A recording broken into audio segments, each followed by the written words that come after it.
Ciao a tutti e bentornati di nuovo al canale delle recensioni. Oggi siamo qua per testare e recensire una tipologia di prodotto che non avevo mai testato prima, e cioè il visore notturno. In questo caso abbiamo il visore notturno della MySea BNV20. Vi dico già da subito che non potrò fare dei paragoni con altri visori notturni perché non ne ho mai provati prima d'ora. Questo è il mio primo visore notturno, quindi possiamo fare un test per profani, ecco, per chi magari si vuole appassionare a questo strumento, chi ne ha una necessità. Questo è uno strumento che potrebbe per esempio essere utile per chi va a caccia, per chi, non so, gioca a soft air, per chi ama fare avvistamenti della fauna che magari ha attorno a dove vive, nei propri boschi, o anche magari potremmo anche utilizzarlo per questioni di sicurezza, perché potremmo anche vedere nel buio della notte eventuali presenze umane nei dintorni, ecco. Quindi questo è un visore binocolo, quindi oltre che essere un visore notturno ingrandisce anche, e stando a quello che viene dichiarato dal produttore dovrebbe illuminare nel buio totale della notte, quindi nel buio completo noi dovremo avere la possibilità di vedere quello che ad occhio nudo non potremmo vedere. Adesso andiamo ad aprire un pochino la sua valigetta e vediamo cosa c'è dentro e analizziamo un pochino più da vicino il prodotto prima di testarlo. Dunque, intanto lasciatemi dire che si presenta già bene nella sua valigetta. Può sembrare una cosa scontata, però per l'appunto abbiamo a corredo la sua bella valigettina. Apriamo e vediamo cosa c'è dentro. Allora, il binocolo visore notturno è questo qui. Adesso comunque lo andiamo a vedere molto meglio. Vediamo cos'altro c'è nella valigetta.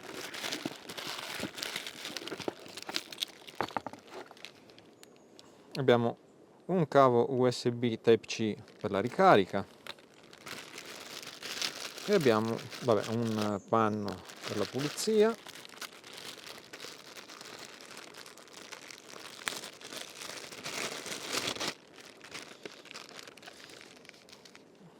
un laccio per la tracolla,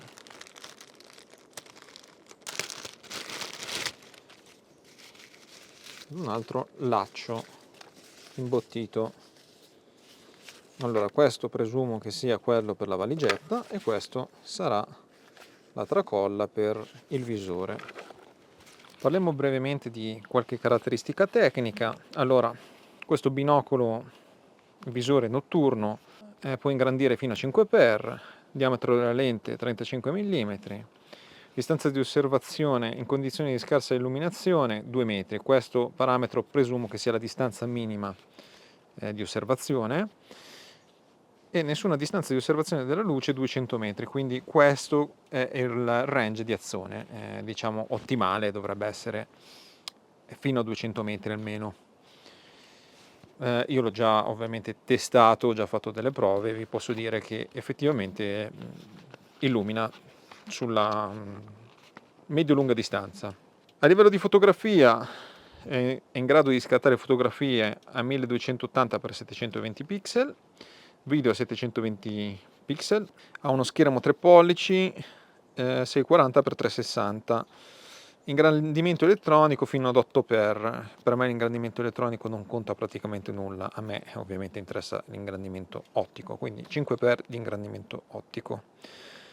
È equipaggiato con una batteria ricaricabile al litio da 2000 mAh, peso di 820 grammi.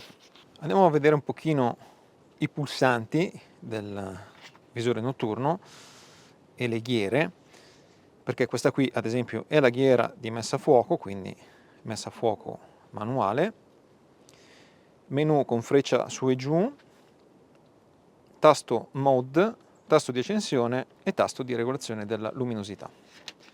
Quindi tramite questi pulsanti possiamo dal menu selezionare per esempio gli ingrandimenti fino a 5x ottici, come vi dicevo, 8x digitali, regolare contrasto del display interno, nitidezza, eccetera eccetera.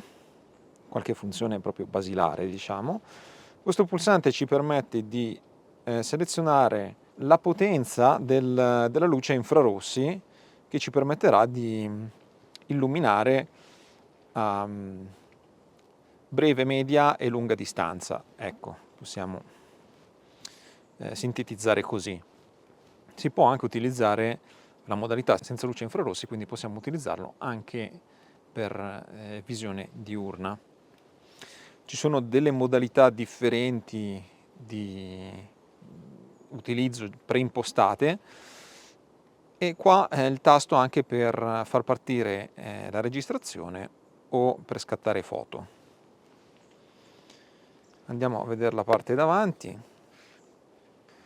Nella parte davanti c'è questo piccolo sportellino. Qua c'è lo spazio per la micro SD che vi viene già fornita, una micro SD, se non erro, da 32 giga. Andiamo a vedere.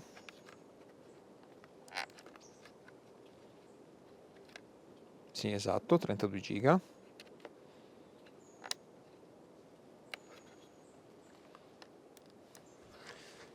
Qua c'è un attacco per presa USB Type-C per ricaricare la batteria al litio. Batteria al litio che si trova in questo sportellino.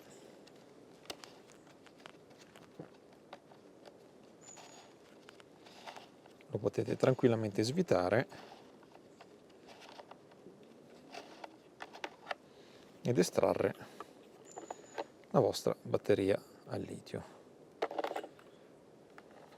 L'utilità di questo sportellino potrebbe essere, per esempio, la possibilità di utilizzare delle batterie ausiliarie nel caso volessimo una maggiore autonomia. Comunque è un sistema aperto che ci permette anche questa possibilità. Queste due invece sono le luci ad infrarossi. Una è per la distanza più ravvicinata e una per la lunga distanza. Questa ovviamente è la sua lente, e credo che non ci sia nient'altro da dire. La qualità costruttiva vi devo dire che a me sembra molto buona al tatto. Ora cercherò di offrirvi un'esperienza un pochino più immersiva facendovi entrare insieme a me nel display del visore. Sarà molto facile darvi un'idea di quanto possa ingrandire. Adesso ho messo i 5x, vedete, sto cercando di seguire il profilo della montagna, adesso sto riprendendo i boschi di fronte, comunque vedete. Allora, il display offre delle indicazioni tra le quali l'orario, la data, gli ingrandimenti e ad esempio possiamo, vedete, adesso ho switchato dalla fotografia alla parte video. Questo invece è la memoria, vedete, io schiaccio questo e adesso sta registrando, quindi poi posso andare nel menu e vedere foto e video.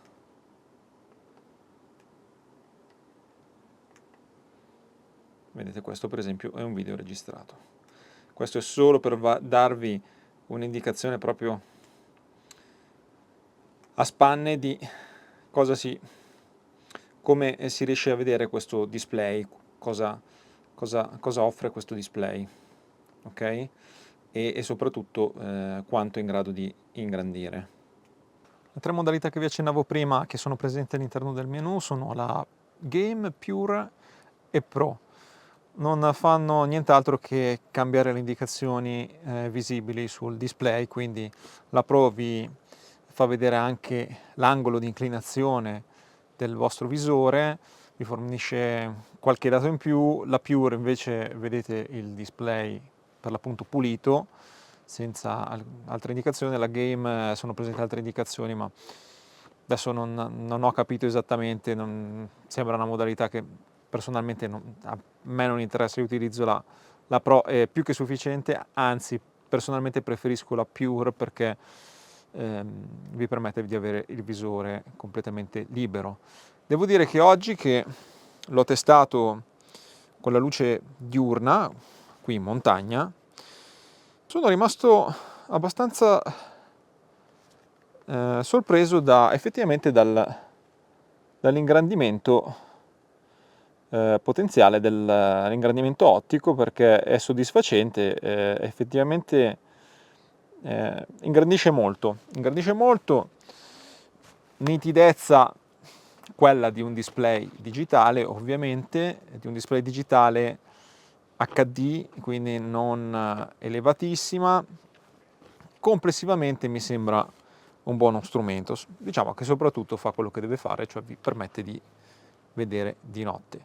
Comunque alla fine di questo video vi lascio proprio degli spezzoni registrati nel bosco di notte, nel buio completo, totale, vi garantisco non si vedeva nulla, e quindi questo per farvi rendere conto che cosa si può vedere di notte con questo visore. Se devo fare delle critiche a questo visore, per quanto, ripeto, ne possa sapere io di visori notturni, una è veramente una cosa che avrebbero potuto implementare in questo visore, e cioè una piccola ghiera per fissare il visore al cavalletto, per esempio, la classica filettatura per fissare il visore a un cavalletto, perché potrebbe essere, per esempio, utile piazzarlo su un cavalletto e mettersi lì e fare i propri avvistamenti notturni, magari stando immobili, nascondendosi e cercando di avere per l'appunto il visore stabile, perché non ha una stabilizzazione ottica, non ha una stabilizzazione digitale, e anche la messa a fuoco è tutto manuale, quindi è uno strumento molto semplice fondamentalmente. Per il resto direi nient'altro da aggiungere. Per quanto mi riguarda, per uno strumento di questo genere, un visore notturno da meno di 200 euro, perché lo troverete a meno di 200 euro, adesso non so esattamente il prezzo perché come sempre questi prezzi sono oscillanti, comunque vi metterò i link in descrizione, ma dovrebbe stare sotto i 200 euro, mi sembra un buon prodotto per quello che vi permette di fare, per l'appunto di vedere nel buio della notte. Bene, credo di avervi detto tutto per questo video, quindi concludiamo qui. Spero che sia stata interessante questa esperienza con questo strumento, che anche per me è la prima volta che mi ritrovo a testare e recensire. Vi ricordo di iscrivervi al canale, lasciatemi un commento sotto, ditemi cosa ne pensate, se avete dei visori notturni ditemi la vostra opinione anche riguardo alla qualità delle riprese che ho fatto in mezzo al bosco di notte, e ci vediamo al prossimo video. Un saluto da Luca, ciao a tutti, alla prossima!